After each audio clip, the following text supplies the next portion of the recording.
देखिए क्लास 10 की एक्सरसाइज 7.1 का क्वेश्चन नंबर 4 है। क्वेश्चन में बोला गया है check whether 5, -2, 6, 4, 7, -2 are the vertices of an isosceles triangle. Question में हमसे यहाँ पर बोला गया है कि हमें यहाँ पर 3 पॉइंट्स के कोऑर्डिनेट्स गिवन हैं। हमें ये चीज़ चेक करनी है कि ये जो तीनों के तीनों पॉइंट्स दे रखे हैं हमें, ये एक आइसोसेलेस ट्राइंगल के वर्टिसेस हैं। ठीक है, अब देखिए सबसे पहली बात आ जाती है आइसोसेलेस ट्राइंगल क्या होता है। आइसोसेलेस ट्राइंगल वो ट्राइंगल होता है जिसकी 2 साइड्स इक्वल लेंथ की होती हैं। ठीक है, तो हमें यहाँ पर क्या करना है, हमें यही चीज़ शो करनी है, चेक करनी है सॉरी, कि ये तीनों के तीनों जो पॉइंट्स हैं, ये जो आइसोसेलेस ट्राइंगल है उसके वर्टिसेस के कोऑर्डिनेट्स हैं। ठीक है, तो सबसे पहला काम क्या करते हैं, यहाँ पर एक ट्राइंगल हम बना लेंगे।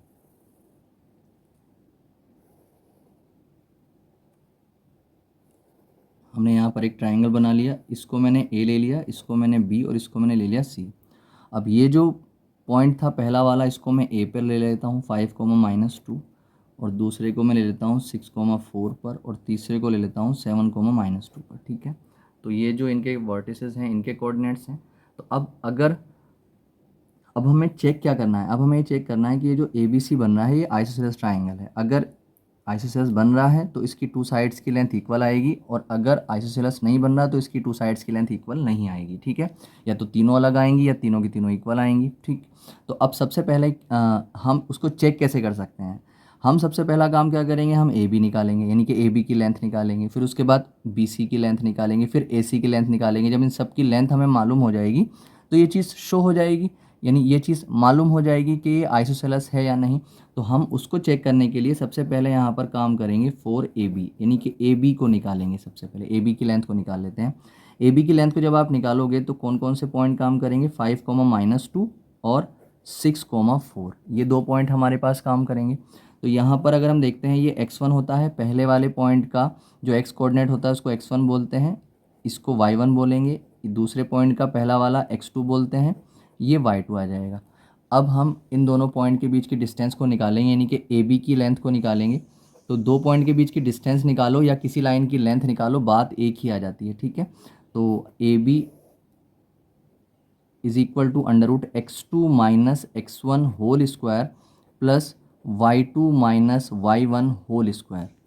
अब यहाँ पर आगे जब इसको देखते हैं हम, तो x2 हमारे पास कितना है, x2 है 6 - x1 है हमारे पास 5 का होल स्क्वायर, प्लस y2 हमारे पास 4 और माइनस y1 हमारे पास कितना है -2। देखिए माइनस यहाँ पर भी था फॉर्मूले में भी, और माइनस y1 की वैल्यू में भी है, तो +2 आ जाएगा और पावर आ जाएगी 2 अंडर रूट।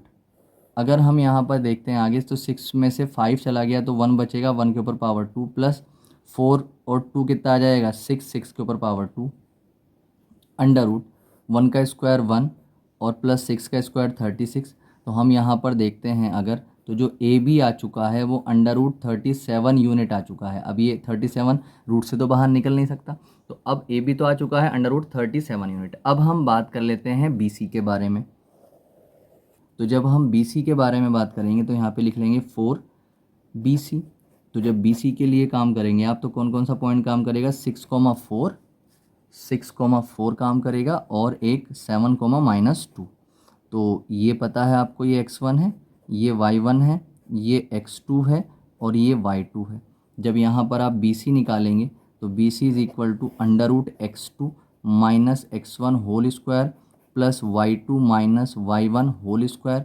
तो √x2 हमारे पास कितना है, x2 है हमारे पास 7 माइनस x1 हमारे पास कितना है 6 का होल स्क्वायर प्लस y2 कितना है हमारे पास -2 माइनस y1 कितना है 4 का होल स्क्वायर अंडर रूट 7 में से 6 माइनस हुआ तो कितना बचेगा 1, 1 के ऊपर पावर 2 प्लस दोनों माइनस माइनस के हैं, जब दोनों माइनस माइनस के होते हैं तो ऐड हो जाते हैं, साइन माइनस का आता है माइनस के 6 का स्क्वायर। तो अंडर रूट के अंदर 1 का स्क्वायर 1 होगा और प्लस माइनस का स्क्वायर प्लस 6 का स्क्वायर 36। तो इन दोनों को जब हम ऐड करेंगे तो ये कितना आ जाएगा √37। तो बी सी कितना आ गया, बी सी भी 37 यूनिट ही आ गया, यानी कि जितना ए बी आया था उतना ही बी सी आ गया। मगर अभी ये शो नहीं हुआ है, दो लाइन की लेंथ तो दो साइड की लेंथ तो इक्वल आ गई है, मगर अगर हमें तीसरी वाली की ओर निकालनी है, अगर तीसरी वाली की भी इक्वल आ गई तो ये आइसोसेलेस फिर भी नहीं रहेगा, ये इक्विलेटरल ट्रायंगल बन जाएगा जिसकी तीनों साइड इक्वल होती हैं। हमें आइसोसेलेस चेक करने के लिए हमें अभी थर्ड साइड और निकालनी पड़ेगी। अगर उसकी साइड अलग आ जाती है, उसकी साइड की लेंथ अलग आ जाती है, तो ये आइसोसेलेस बन जाएगा। ठीक है, अब देखिए यहाँ पर हमने ए बी निकाल ली है, बी सी निकाली, तो हम यहाँ पे निकालेंगे सी ए सी या सी ए, बात एक ही है, कोई इसमें जो है अलग नहीं होगा। आप यहाँ पर ए सी लिख लीजिए या सी ए लिख लीजिए। तो चलिए सी ए लिख लेता हूँ, यहाँ पे मैं लिख लेता हूँ 4CA। जब सी ए के लिए आप काम करोगे तो जो पहला पॉइंट 7, -2 हो जाएगा और ये 5, -2 हो जाएगा। इन पॉइंट्स में हम आगे पीछे कर सकते हैं, कोई दिक्कत वाली बात नहीं आती है। ठीक है, तो जैसे पहला पॉइंट हमने इसको ले लिया था, दूसरा इसको लिया था, तो पहला आप इसको ले सकते थे, दूसरा इसको ले सकते थे। ये कितना आ जाएगा, ये x1, ये कितना आ जाएगा y1, ये x2 और ये y2। ठीक, अब हम यहाँ पर सी ए निकालेंगे। जब सी ए निकालेंगे तो √x2 minus x1 whole square plus y2 minus y1 whole square, √x2 कितना है हमारे पास 5 माइनस x1 कितना है हमारे पास 7 का होल स्क्वायर प्लस y2 की बात करते हैं तो -2 माइनस y1 कितना है -2। देखिए माइनस यहाँ पर भी था और y1 की वैल्यू में भी माइनस है, तो ये +2 हो जाएगा, पावर 2 आ जाएगी, अंडर रूट। तो 5 माइनस 7 तो कितने बचेंगे, माइनस के 2 बचेंगे की पावर 2 प्लस -2 + 2 कैंसिल, 0 की पावर 2 आ जाएगा। अब अंडर रूट माइनस का स्क्वायर क्या हो जाता है, +2 का स्क्वायर 4 और +0 का स्क्वायर 0 होता है। तो यहाँ पर देखेंगे √4 और √4 जो होता है वो कितना होता है 2 यूनिट हो जाता है। तो सी ए कितना आ गया 2 यूनिट। तो अब यहाँ पर अगर हम देखते हैं तो जो A B is equal to B C, दोनों के दोनों √37 यूनिट थे, यानी दोनों बराबर थे।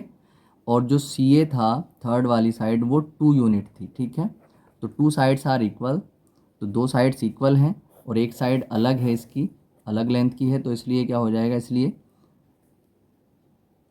ए B C is an isosceles triangle. ठीक है, ये इसका आंसर है।